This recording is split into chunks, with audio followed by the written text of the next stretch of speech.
Baiklah, Assalamualaikum warahmatullahi wabarakatuh. Perkenalkan, nama saya Katharina Amiliangi dengan NIM S1S1201006. Di sini saya akan menjelaskan materi tentang sistem basis data, di mana materi yang akan saya bahas itu tentang relational model dan SQL. Baiklah, pertama kita masuk di relational model. Nah, untuk model data relasional itu adalah suatu model basis data yang menggunakan tabel 2 dimensi yang terdiri atas baris dan kolom, dan untuk menggambarnya itu menjadi sebuah berkas data.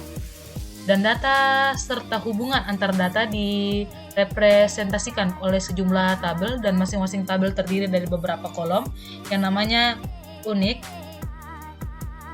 Dan model ini juga berdasarkan notasi teori himpunan atau sebagai set teori, yaitu relation. Baiklah, kita masuk di terminologi relational model. Seperti yang kita lihat di sini terdapat logical term-nya. Logical term-nya itu terdapat relation, di mana physical relation term-nya itu sebagai tabel, dan untuk file sistemnya dia itu sebagai file. Untuk tabel ini di sini physical relasi term-nya dia itu sebagai row. Untuk file sistemnya itu sebagai recorder, dan yang selanjutnya itu atribut, physicalnya dia sebagai kolom, dan file sistemnya itu sebagai filer. Nah, di sini kelebihan relational model. Nah, secara konseptual dia itu sangat sederhana, dan yang kedua dia itu sebagai alat bantu komunikasi yang dimana akan menjadi lebih efektif untuk komunikasinya. Sedangkan yang ketiga itu mudah melakukan berbagai operasi data. Itu kelebihan untuk relational model. Sedangkan untuk kekurangan relational model dia itu gambaran aturan-aturan terbatas. Jadi gambarannya aturan-aturan di sini dia itu terbatas, tidak sembarang begitu. Sedangkan yang kedua itu gambaran relasi juga terbatas, sama seperti aturan pertama atau kekurangan pertama. Dan yang ketiga itu tidak ada bahasa untuk memanipulasi data. Jadi dia di sini ketika memanipulasi data dia tidak bisa, karena tidak ada bahasa untuk memanipulasi datanya atau bikin sembarang istilahnya datanya. Istilah dalam relational model. Istilah di sini tuh yang pertama itu relasi, di mana relasi itu tabel yang terdiri dari beberapa kolom dan beberapa baris. Sedangkan atribut yaitu kolom pada sebuah relasi atau filer. Tabel itu sebagai baris pada sebuah relasi atau record. Sedangkan domain itu kumpulan nilai yang valid untuk satu atau lebih atribut. Sedangkan derajat di sini dia itu jumlah atribut dalam sebuah relasi atau jumlah filer. Sedangkan kardinalitas itu sebagai jumlah tabel dalam sebuah relasi atau jumlah record. Contoh relational model. Terdapat NPM, nama, alamat, kelas. Ini sebagai atribut. Contoh ini sebagai tabelnya. Sedangkan ini dan ini tuh sebagai domain. Dan ini sebagai kardinalitasnya. Ini bagian sini itu sampai sini itu dia itu sebagai derajat. Seperti gambar yang bisa kita lihat ini. Itu adalah contoh relational modelnya. Untuk relational key. Super key adalah suatu atribut atau kumpulan atribut yang secara unik mengidentifikasi sebuah tabel di dalam relasi. Sedangkan alternate key itu sebagai kandidat key yang tidak dipilih sebagai primary key.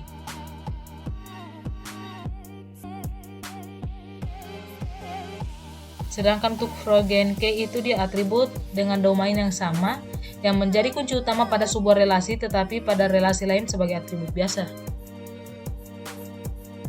Ini dia sebagai contoh relational key, di mana terdapat super key-nya itu yaitu NPM, nama, alamat, NPM tambah nama, NPM tambah alamat, nama tambah alamat, NPM tambah nama tambah alamat. Kandidat key-nya adalah NPM, nama, dan alamat. Untuk primary key-nya itu dia yang dipilih itu adalah NPM, Dan sedangkan untuk alternate key-nya itu nama dan alamat. Relational integralalis, di mana null itu dia itu sebagai nilai suatu atribut yang tidak diketahui dan tidak cocok untuk baris tersebut. Entity integrity itu dia sebagai suatu komponen primary key yang bernilai null. Sedangkan referensi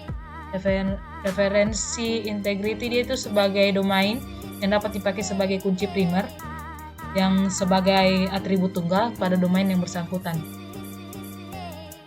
Bahasa relasional. Di sini bahasa query yaitu pernyataan yang diajukan untuk mengambil informasi atau penekanannya pada pencarian data dari dalam tabel, di mana terbagi menjadi dua, yaitu bahasa query formal diterjemahkan dengan menggunakan simbol-simbol matematis terbagi dua, yaitu prosedural, yaitu pemakai memberi spesifikasi data apa yang dibutuhkan dan bagaimana cara mendapatkannya.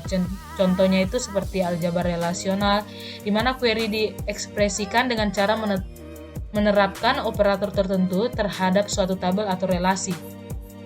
Sedangkan untuk non-prosedural yaitu pemakainya menspesifikasi data apa yang dibutuhkan tanpa menspesifikasi bagaimana untuk mendapatkannya. Contohnya itu seperti kalkulus relasional, di mana query menjelaskan set baris atau set tuple yang diinginkan dengan cara menjelaskan predikat baris yang diharapkan. Bahasa query komersial dirancang sendiri oleh programmer menjadi suatu program aplikasi agar pemakai lebih mudah menggunakannya sebagai user friendly. Contohnya itu SQL berbasis pada bahasa kalkulus relasional, QBE itu berbasis pada bahasa kalkulus relasional, dan SQL berbasis pada bahasa kalkulus relasional. Contoh basis data relasional itu seperti DB2 itu IBM, Oracle, Sybase, Informix, Microsoft Access atau Microsoft. Baiklah, selanjutnya kita masuk di SQL. Nah, di sini itu SQL itu sebagai bahasa query yang dirancang untuk membantu dalam pengambilan dan pengolahan informasi pada sebuah database. SQL dapat digunakan baik secara interaktif dan ditempelkan pada sebuah program aplikasi.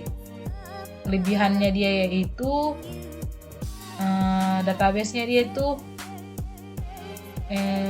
menjadi manajemen sistem dan sebagai relational database management system atau disebut dengan database rasional, di mana database juga yang database-nya servernya itu yang free, artinya kita bebas menggunakan database ini untuk keperluan pribadi atau usaha tanpa harus membeli atau membayar lisensinya.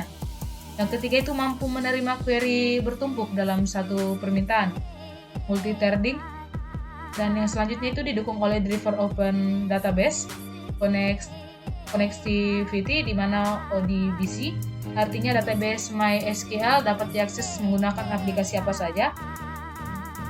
Database server yang multi user itu artinya database ini tidak hanya digunakan oleh satu pihak, melainkan dapat digunakan oleh banyak pengguna.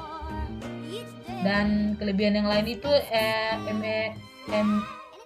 SQL itu mendukung file yang dapat dijadikan sebagai kunci primer atau kunci unik dan memiliki kecepatan dalam pembuatan tabel maupun mengupdate tabel.